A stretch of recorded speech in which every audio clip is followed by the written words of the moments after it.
All right. Hello, everyone. Glad to see you all joining us here this afternoon. I'm going to give it a few more seconds while folks come in from our waiting room here.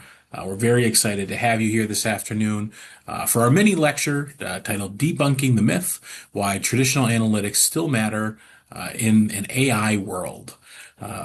So we're very happy to have you here. The way this is going to work, Andrew's going to give his little mini lecture here, and at the end, we'll have time for questions. You can always put them in the chat or use the Q&A feature, and we will answer those at the end of the presentation. Again, I want to thank you all for joining us here this afternoon. We'll speak very briefly at the end, too, just about some of our admission dates that are coming up if you are interested in joining one of our programs in our online business portfolio here.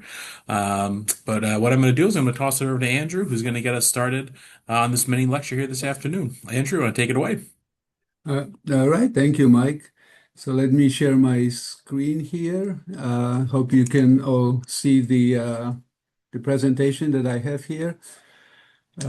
So anyway, my name is Andrew Banashevich. I am a professor of practice here at Brown University, and I'm also the academic director for our Masters in Business Analytics and Masters in Management programs. So uh, I have about, I think if I take out some of the in-between and title slides, roughly about 14, 15 slides, in which, I'm hoping to sort of get across the point for why traditional analytics is not dead in view of the sudden and very rapid emergence of various AI tools. So well, you know what? I'm going to put this in the presentation mode, and why don't we get right to it? So let's see. Okay.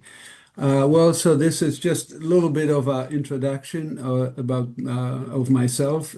So I spent the first about 20 years of my career working in the industry, and following that, I transitioned into an academic roles as a faculty member and someone who would design and lead programs in business analytics, data science, and in business management. So you see some of the aspects of my career here listed on the screen. I wrote several books, some research papers, and so on. But the important part here is that I have been involved in business analytics pretty much my entire working life, my entire business career. So it has been quite a few years. And so I have seen a lot of change over the years, and I've seen a lot of sort of twists and turns in the road. And so taking that knowledge and then looking at what's happening right now,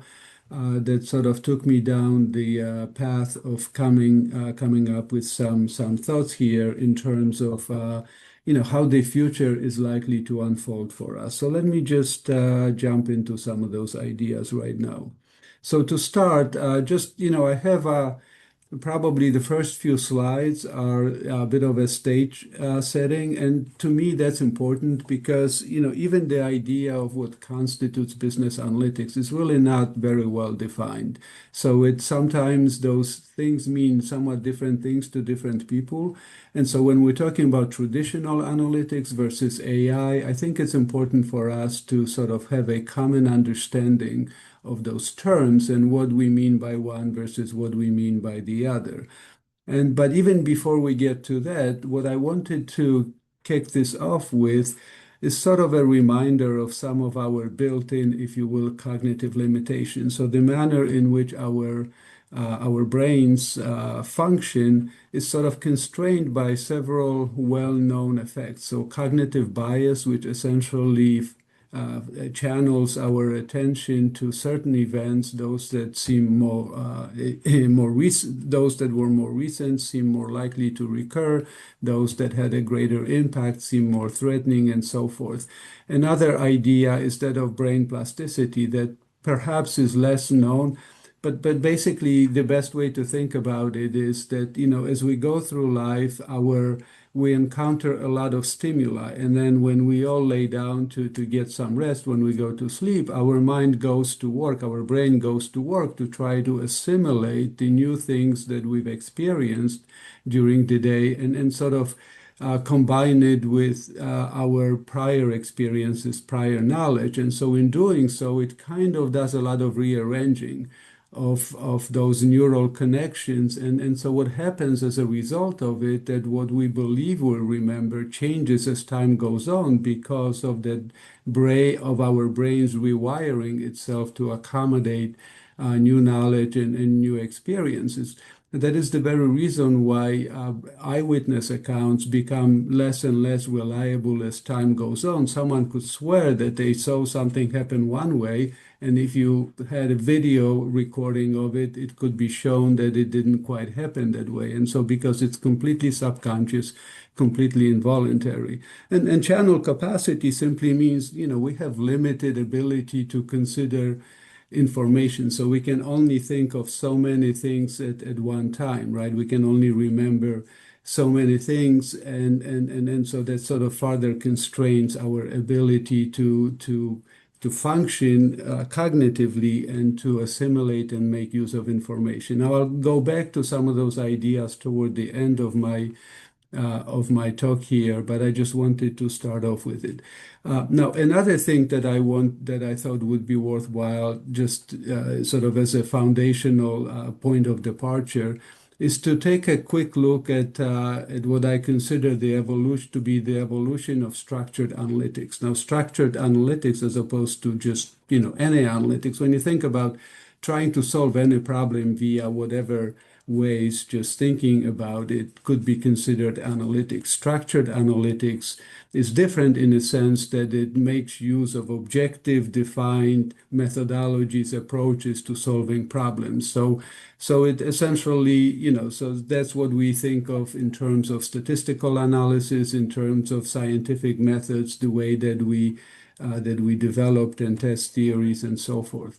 So it kind of, the journey for us began with the Age of Reason. So that's, think about the 17th, 18th century, that sudden explosion of scientific thought. And so at that time, the early kernels of probability were sown with some work by Fermat, Pascal, who were famous mathematicians. Cardano was somewhat lesser known, but he also made some worthwhile contributions. But it was about a century later where truly seminal work was done, foundational work, Bayes' theorem and Gauss's normal distribution, so that bell-shaped curve that oftentimes is invoked in the context of statistical analysis, the idea of mean, standard deviation, all that was attributed to him. And then the statistical inference and statistical analysis emerged, as you can see, and the first statistics department was founded at a university in London, and Fisher, who was sort of one of the founding fathers of modern statistics. In fact, the ubiquitous F-test is named in his honor. Wrote his seminal work, and then the field of statistics matured in the mid of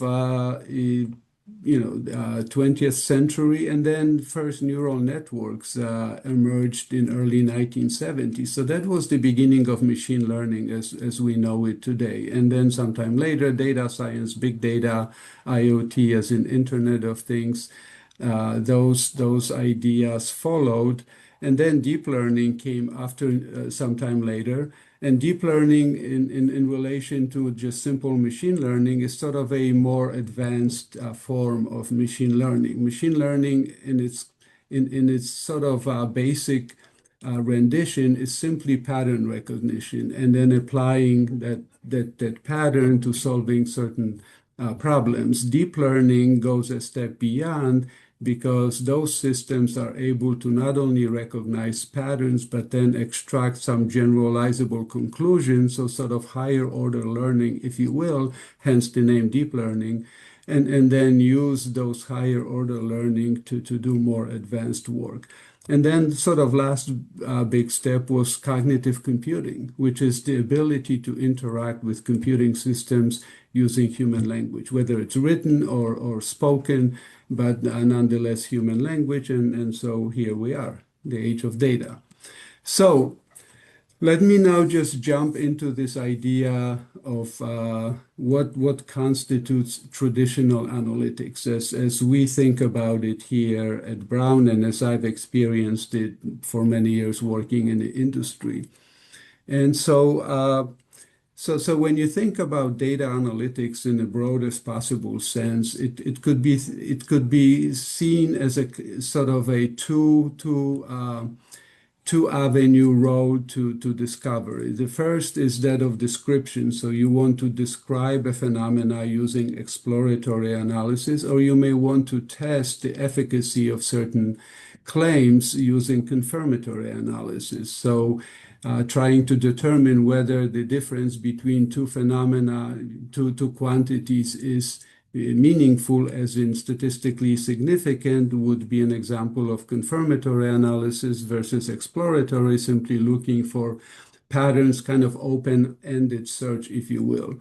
Now, on the other hand, is forecasting. I use the term forecasting because predictive is analytics is one of the variants of forecasting, which is sort of trying to anticipate what's going to happen next. And so we have prescriptive and predictive analytics. Prescriptive is taking, so let me give an example. So for instance, if I build a regression model and the goal of that model is to predict customer spending for the next years. So for each of my customers, I'm going to predict how much are they going to spend with me. And as part of that model building, I could then I could single out the individual predictors in my models, which are sort of indicators of factors that have the strongest impact on which customers spend more and which customers spend less. And I could use those insights as levers to try to sort of manipulate how I promote, how I sell, how I market my product so as to increase my future sales. Predictive analytics is basically trying to forecast the future. So, for instance, if I wanted to reduce my customer attrition, and so then I could build also a predictive model, a different type of predictive model. I'm not going to get into the details here. And I could build that predictive model to help me identify individual customers who have the highest likelihood of leaving me. And then I could simply single out those highest risk customers with specific offers geared at retaining them. So essentially, I could more selectively target my customer base by focusing on those who are most at risk at leaving me. So what these different approaches, and there's a myriad of different techniques and different methodologies that falls under this big umbrella of data analytics, but they have several things in common. First of all, the human analyst is at the center of it all. Human analyst, looks at the problem, identifies data, prepares data, whatever in whatever sense it's necessary. And so to do that, myself as a human analyst, I have to rely on data manipulation, analysis tools that could take different form, could be open source coding languages like Python, or could be proprietary applications such as SAS or SPSS. So that's one characteristic. The second one is those approaches are by and large focused on working with structured numeric data. So when we're talking about statistical analysis, when we're talking about machine learning approaches that are geared toward making predictions or toward classifying or grouping entities such as customers, they require numeric data as input because that's sort of at the core of how they function. Moreover, those approaches, by and large, are fairly transparent in terms of their analytic logic. Now, some of the machine learning algorithms could be less so than classical statistical techniques, but nonetheless, I can sort of follow the path that that would help me understand how a particular technique produced the outcomes that it did. So if sort of like, I can do a little bit of my own face validity check, if you will. Does that process make sense to me? And that would help me, accept or not the results as being more credible. And lastly, those data analytic techniques use a mixture of statistical techniques and classification slash regression based machine learning algorithms. And I think that's this idea of classification and regression focused machine learning algorithms versus machine learning at large. I will go back to it in a minute, because it's an important distinction, and I think sometimes it leads to confusion in terms of, machine learning, how it's different from artificial intelligence, AI, how it's different from statistics. So we'll get back to that in a minute.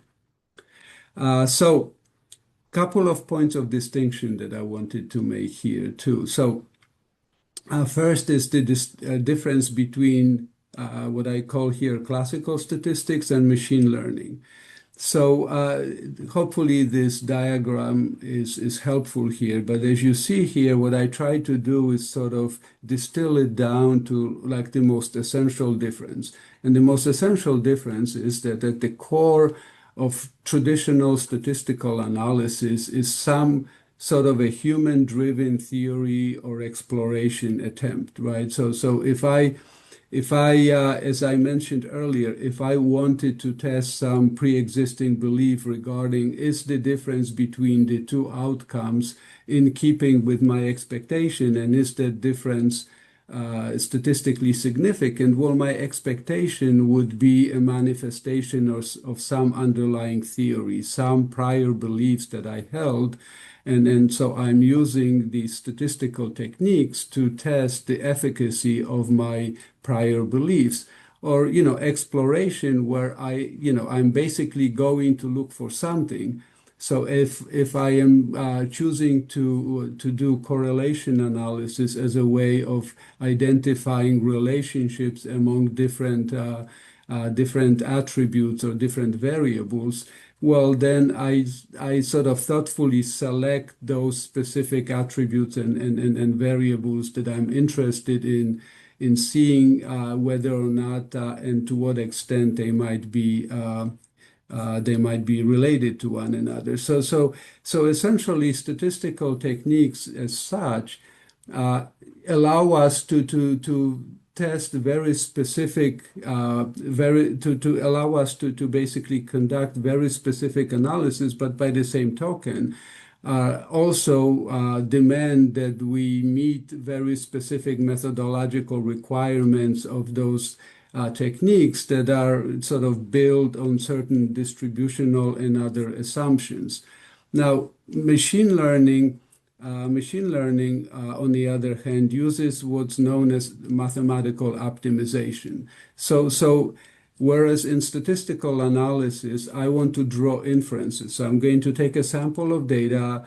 I am going to conduct a certain analysis or set up a certain test to determine whether or not what I believed prior to my analysis holds up to scrutiny. And so from that, I'm going to draw inference, meaning I'm going to draw a conclusion that then I can generalize from. Machine learning, on the other hand, is focused on optimization approaches. And so, when you think of optimization, so if I build a regression model using one of the statistical techniques. I'm sorry, if I build a predictive model using one of the statistical techniques, such as regression, well, then I have to specify what variables I want to use as predictors or independent variables. I have to make sure those variables meet the methodological requirements. So if they all have to be normally distributed and have no outliers, no autocorrelation, those kinds of things. So I have to make sure all of those elements are true. And then once I did it, I run my analysis, my algorithm, and the results basically tell me, just what the outcome is in terms of the model and which of the predictors that I used are significant and so on. When I use machine learning algorithm to build a predictive model, so uh, what I would do here, so let's say I use some sort of a decision tree algorithm or random forest algorithm. Well, here all I do is I specify what data I want to use. I specify what is my dependent or target variable that I want to use.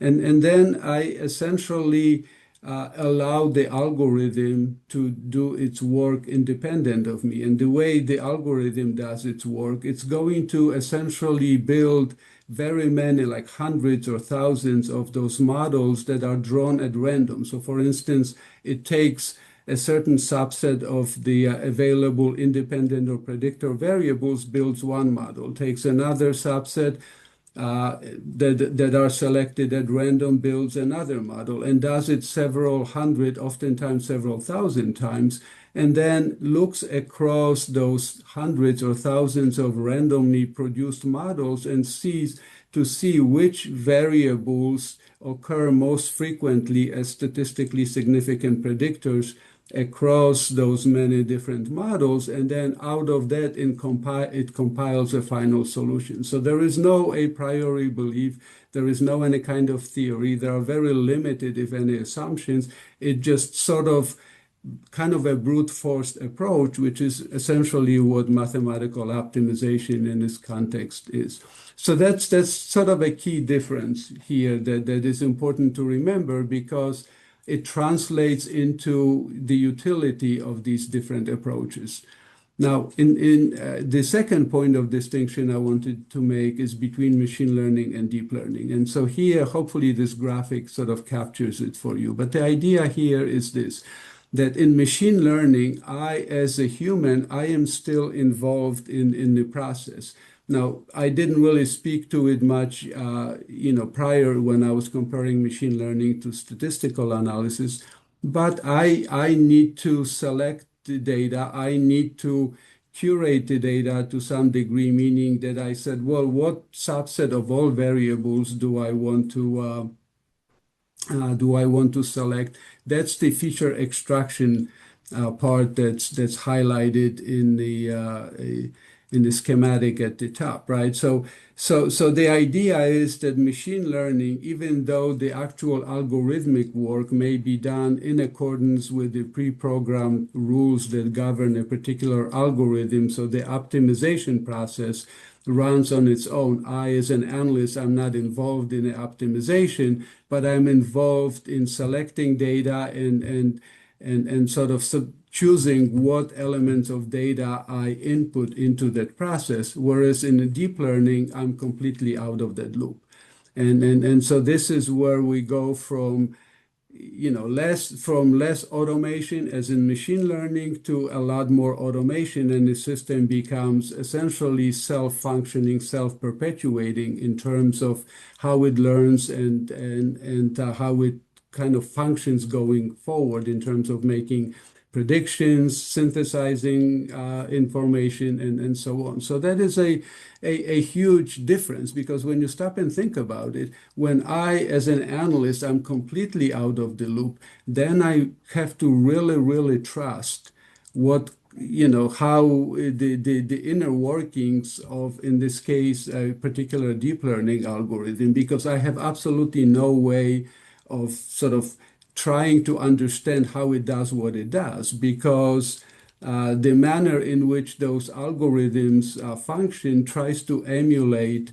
the manner in which our human brains process information. The artificial neural networks are called that because they are designed to mimic the functioning of biological neural networks, which comprise our own human CPU. And so just as you cannot understand how you arrive at some conclusion that you arrive at, you kind of have this feeling that sort of emerges out of the depths of your consciousness.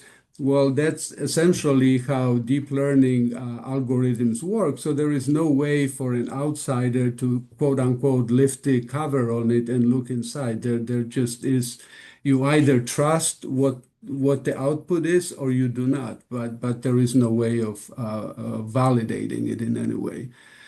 And so, so this sort of brings me to the point that I wanted to make here. I call this a babushka doll. Kind of funny. I'm actually Polish by origin, not Russian, but I'm sure you've seen some of those babushka dolls, which are these. You have a larger doll that's painted nice, colorful colors, and you open it up, and they're typically made out of wood. And there is a smaller doll hidden inside of it that looks just like that, but it's smaller. You open that one, there's yet another one. So there's this sort of nesting of ever smaller dolls, and that's essentially the essence of artificial intelligence, of how it how it's all organized and structured. So the reason I put this slide in here again, because I think it's critical to truly understand when we say AI.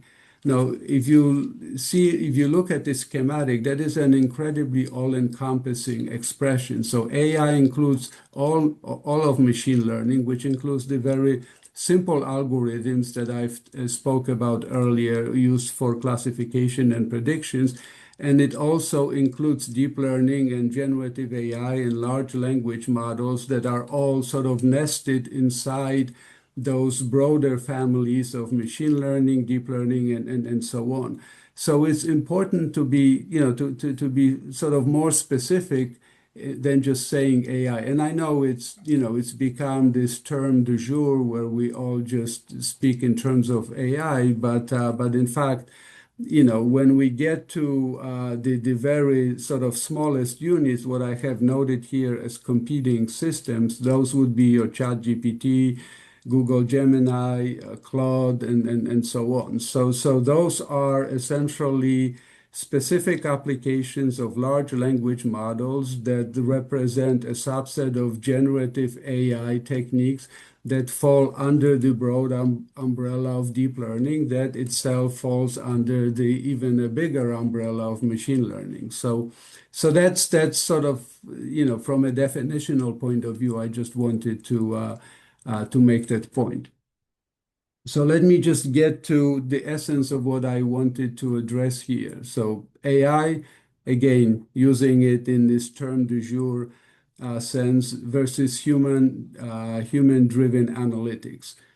Just very quickly, let me just, some food for thought. When I think about learning modalities, I think in terms of two different approaches. There is a reason-based learning, which is something that, sort of as human as it gets. We learn from experience and we learn by studying. So that's what we do in school. And now more and more, we are exposed to technology-based learning. There is the direct computing, so using statistical techniques, machine learning algorithms and applications like Python or SAS or SPSS to crunch data. And that's what falls under the traditional analytics. And then augmented analytics, which is the prompted summarization. So that would be the generative AI type contribution to what and how we do. So again, I'll touch back on that a bit earlier. I just wanted to invoke some of those ideas because what I wanted to do next is just in a couple of quick minutes is to sort of approach the task of why, or approach the question of why generative AI and other related technologies are not going to replace the need for traditional analytics, for statistical analysis, and those much simpler classification and regression focused machine learning algorithms.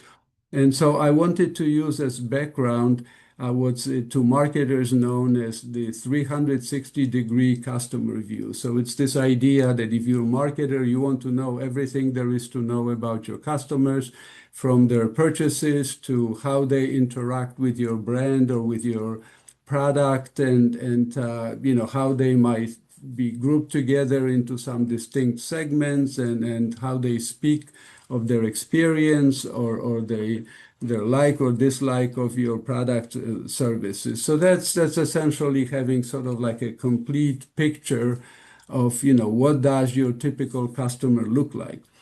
And so that was my goal. And then that being the goal, and oftentimes I hear uh, more and more people, well, just ask AI.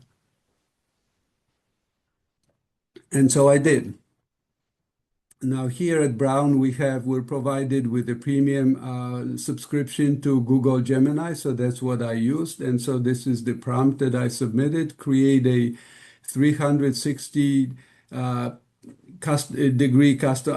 I left out the degree customer view for customers of Coach brand. Coach is the purse and leather products, New York-based brand. So, and this is what the result that I have. Everything down under the results is what Gemini produced for me. Now, this is only partial answer. It produced four of those segment descriptions, but they're essentially, it's the same type of information, just different in a way that one segment would differ from another. So just including one, so it's easier to read, gives you an idea of what type of information it provided. Now, and to be sure, it's certainly interesting information. But again, keeping in mind the question at hand, which is I want to understand, I want to have a complete picture of my customers. And so then when I thought about it, well, okay, so what did AI provide and what they did not provide? And so on the left-hand side here, you see what I shown earlier, the results. And again, there's more, but the same type of information. But then, as an analyst, and I actually started many, many years ago, I started out my business career as marketing analyst, so I had some experience in it. Then I'm thinking, well, what about average customer spending? What about customer tenure? How long has our average customer been with us? What about repurchase frequency? How often is our typical customer buying one of our, products or services? When I think about, the essence of what it means to know your customer, to understand what your typical customer looks like, those are essential questions. Those questions have not been answered here. And so then that raises, not to be repetitive, but another question. Why can't Gen AI systems answer those questions? And in my view, it boils down to these two key points. First is the focus and design. The generative AI, large language models, now, as indicated by the name, sometimes it gets lost in the shuffle, the name large language models. Those are text mining applications that were designed to process text and produce results also using human language, but using text.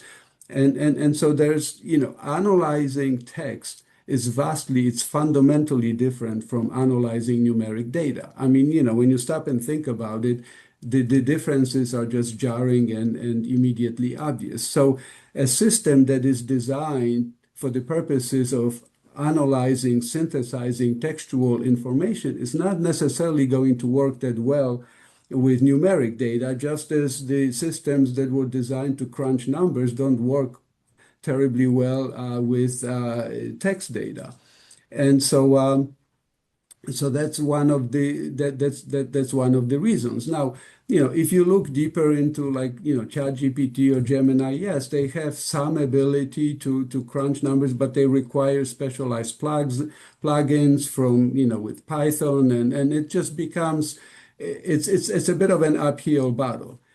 But the other reason is even more fundamental, which has to do with data sources. Generative AI systems, whether it's ChatGPT, Gemini, Claude, or any of the other lesser known ones, they feed on public data, meaning they do what they do by effectively ingesting if not all, then, a large part of what's posted on the internet, which by definition is public domain. Now, to answer some of the questions that I wanted to also include in my 360 customer view, one would have to have answer to proprietary data. So I'd have to have answer to coaches' sales data. I'd have to have I'm sorry, I have to have access to coaches' sales data. I'd have to have access to coaches' web data in the sense of web logs that would tell me who interacted, how often, and for what purpose with my brand. And that is not public data. That's obviously proprietary data that companies keep hidden behind firewalls for reasons that are all too obvious for me to mention. So what that means is that those systems, as wonderfully as they work and as impressive as they can be in some contexts, simply do not have access to other data to provide a broader answer.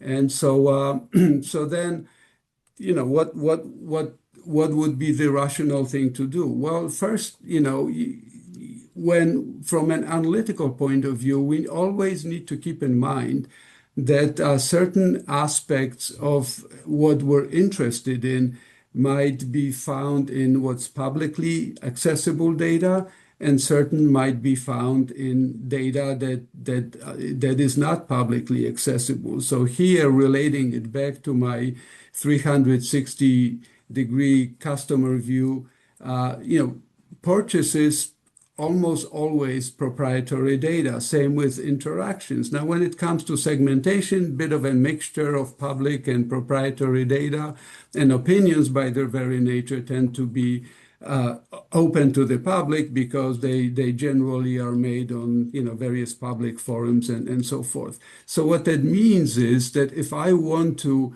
get the part of my profile that can only be extracted from proprietary purchase sales data, and those data are numeric data and they're limited in size, then statistical techniques or predictive machine learning algorithms are the best approaches to doing that.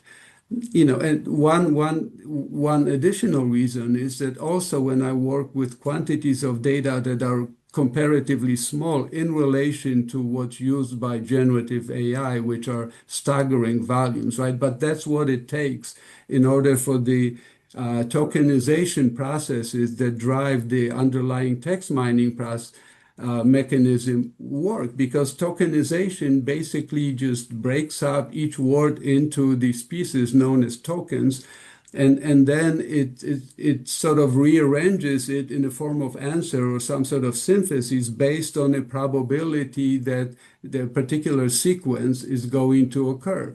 So you take token number one, what's the most likely token to follow token number one? Now, in order for those probabilities to produce valid results, the number of trials that the system has to produce is really staggering. And so, but then it produces really beautifully written results, right? That creates the impression that those systems can think that they understand. They don't. They simply just apply in a very powerful and impressive way basic rules of probability.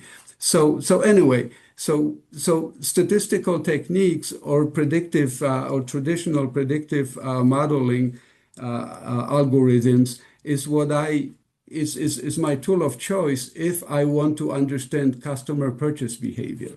Now, if I want to understand more about more about customer segmentation in terms of what are the customers most likely to, how are they most likely to behave going forward, or how to create those segments, meaning what is the best way of grouping customers in these segments so that each segment is as cohesive as possible, yet as different as possible from all other segments. Then again, classification machine learning algorithms excel at it, primarily because, again, those were designed to work with numeric data, and at least some of those data are proprietary. And the volume of those data may not even be large enough to support the sort of the generative AI type applications, even if those applications are capable to mix and work with numeric as well as text data. And then, but then if I want to tap into public opinion, if I want to understand the emerging sentiment, if I want to understand sort of have a better idea of, how the sentiment is evolving over time or how it might vary across different groupings of my customers, well, large language models and generative AI give me a perfect avenue for doing so.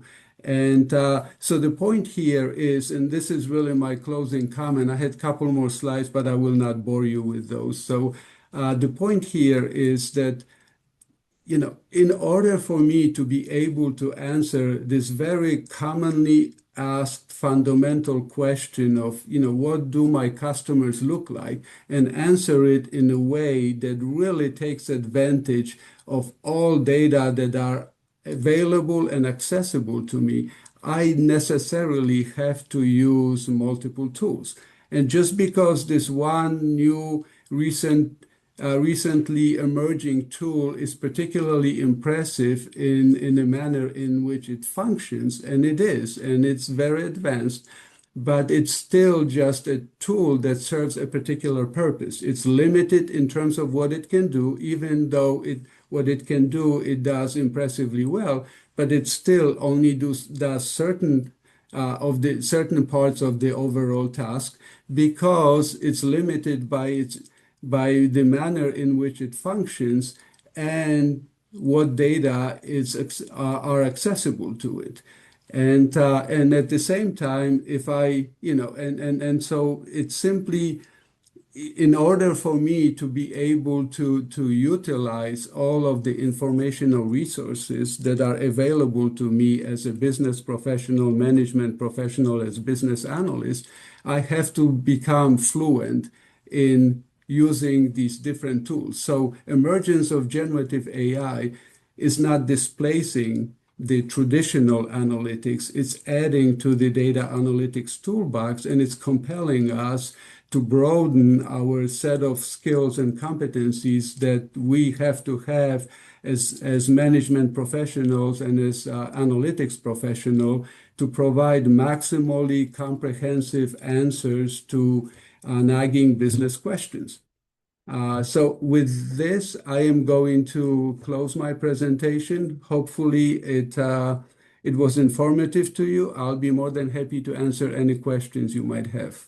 Mike, I'm going to turn it back over to you. Great. Thank you so much, Andrew. That was incredibly informative, and I hope all of our attendees here today really took something away from this. We do have time now if you want to put any questions you have, either in our chat or the Q&A functions. I know Andrew would be happy to answer those. And while you're writing some questions down, I just want to remind folks our online business program, so our online masters in organizational leadership, our online masters in management, and our online masters in business analytics programs, our early action deadline, which is where if you apply before March 15th, so that's the Sunday, you can apply without our application fee. So I really encourage you, if you've been thinking about applying, this mini lecture today said, wow, this sounds like a fantastic thing I'd love to learn more about. This is what you're going to get in our programs, especially our analytics program and our Masters in Management, as Andrew is our program lead for those. So if you really liked what Andrew had to say today, we'd really encourage you to apply before our early action deadline. Looks like we have a question come in. Andrew, we had a question here for you. Are you seeing tools that natively integrate multi-model data streams into a single analytical workflow, or is analysis still being constructed across separate tools with results compiled afterwards? Uh, well, I think the answer to that question needs to be sort of qualified by the complexity of the task at hand. So, if I think in terms of something of context of an example like the one that I used here, that's seemingly simple, but it sort of requires us pulling together, insights from very different sources, then I'm not seeing tools that are the one size fits all, simply because the complexity, in order to do something really well, a tool has to have deep degree of specialization in, say, dealing with text data, which is and dealing analysis of text data are so fundamentally different in terms of methods, approaches, and the processes from analysis of numeric data that it's hard to sort of have this one size fits all tool. Perhaps someday something like that will evolve, but also that there are sort of different data thresholds. Some data need to be massaged, and some data need to be cleared and prepared for analysis in order for the results to be valid and reliable, simply because there's a lot of noise, and that noise need to be rectified. Other data may not need as much massaging prior to being analyzed, and so even those preparatory steps sort of suggest that it would be difficult to just have a singular approach to it all and expect the results to be, dependable. Great. Thank you so much, Andrew. We still have time for any more questions. So again, please feel free to use the Q&A function, or you can put them in our chat. Give folks another few minutes if you want to enter any questions we have. And just one quick thing to add to what I was just saying. Don't be don't be swayed by a lot of the ads that you see online with different vendors and companies that have various applications and services and so on. The claims oftentimes are far, well, let's just say, not not truly reflective of what they can deliver at the end of the day. So just I'm not pointing in any particular direction, but as you know, oftentimes companies claim to be able to do a lot more than at the end of the day they're able to do once you get down to the nitty-gritty. Great. All right, Andrew, I don't see any other questions. So if there's anything else you wanted to add before we wrap up here this afternoon. No, I just wanted to thank everyone for attending. It was a pleasure to spend a little bit of time here with you. I would love to continue our sort of joint exploration of the mysteries of what the future of management and business analytics look like. And I just wanted to say that, if you want education that's as grounded in theory as it is in what matters in actual industry practice in terms of competencies and knowledge, this is the place for you. So obviously I'm biased, but having been in different places for quite a few years, I feel very confident that I can stand behind what I just said. I think we have another question, looks Oh, like. yeah, looks like some popped up here, and we can field those here before we wrap up. Andrew, do you anticipate a consolidation of AI systems, or do you see a singular AI system continue to pop up, or singular AI systems, excuse me? Uh, well, so that's really a very interesting question, because I think there are legal as well as, practical aspects to it. From a legal perspective, here in the United States, we have specific laws called antitrust laws that prohibit monopoly of any kind, except for so-called natural monopolies, such as in, say, utilities and so on. But those are very, very tightly regulated by appropriate authorities. So from legal perspective, I don't see it, because the FTC, Federal Trade Commission, would more than likely object to it, to such a monopoly. From a kind of more scientific, practical perspective, I also have difficulty seeing that, because I think there are philosophical differences that sometimes separate different companies in a way that they approach the design of those systems, both from the standpoint of what kind of safeguards that they put in place, and some of the algorithmic design related choices. So I would think that we will continue to have multiple systems that coexist. And I think from everyone's, the only people who benefit from monopoly are monopolists. So I do hope that we continue to have this healthy competition because nothing drives innovation as much as good, healthy competition. Right. And Andrew, it looks like our last question that we have here. Can you maybe talk a little bit about the difference between data science and data analytics? Well, that's a very good question as well. So, well, when I look back some 20 years, when data science kind of first became a legitimate occupational field as well as field of academic study, sort of the genesis behind the emergence of data science was that companies have been accumulating, stockpiling data for not just for years, for decades, because intuitively data seems like something you should hold on to. And so have these enormous databases, many of which legacy databases that didn't talk to one another. And so then when it came to utilizing those data, when there was more emphasis placed on, okay, let's monetize our data holdings and let's put it to some productive use, all of a sudden it became really difficult to sort of make those data usable without delving into a lot of technical details. Oftentimes, the manner in which we capture data, and most of which is captured as byproduct of some systems functioning. So you have a transaction processing system that records what passes through it, and the way it records it and the way it's stored is maximized for efficiency, not for usage. And so then in order to use it, you have to put quite a bit of work into restructuring and putting it together.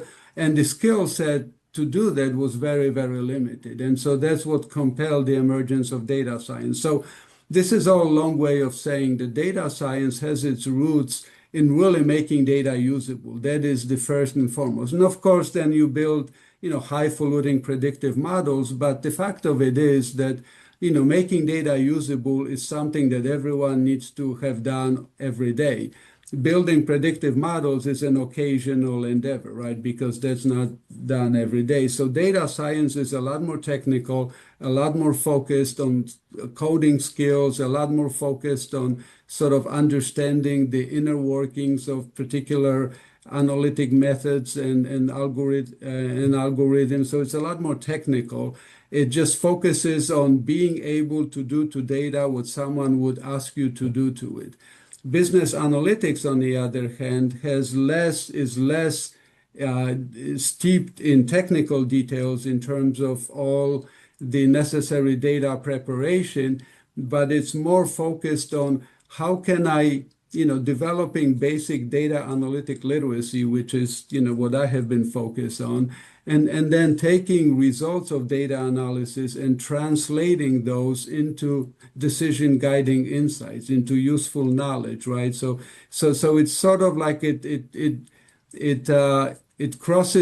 bridges the gap between just technical analysis of data and utilization of data analytic results. A data scientist has very limited insight into, well, what to do with the results of what they produce, right? Business analyst is far better equipped to say, okay, well, we built this model. Here is how we're going to deploy this model. Here's how we're going to use it to make money with, to put it bluntly. So it's sort of, I think, quite honestly, business analytics has more of a future because it is more focused on applying something, on using it to solve problems and to create value. Data science lends itself more to automation, business analytics less so, because there's a lot more, creative problem solving and sort of thinking out of the box that's called for there. All right. Thank you so much, Andrew. Really appreciate You your insightful look into not only the science behind our data analytics, but into the AI world as well. All right, folks, we want to thank you all again for coming this afternoon. And if you did have any follow-up questions, especially about the application process, when and how to apply, please feel free to email us at online masters underscore admissions at brownu.edu. We're happy to answer any questions that you didn't get to ask today or questions you might have about our application process. With that, we're going to sign off and you all have a wonderful afternoon. Thank you again, Andrew. Thank you. Bye. Good day, everyone.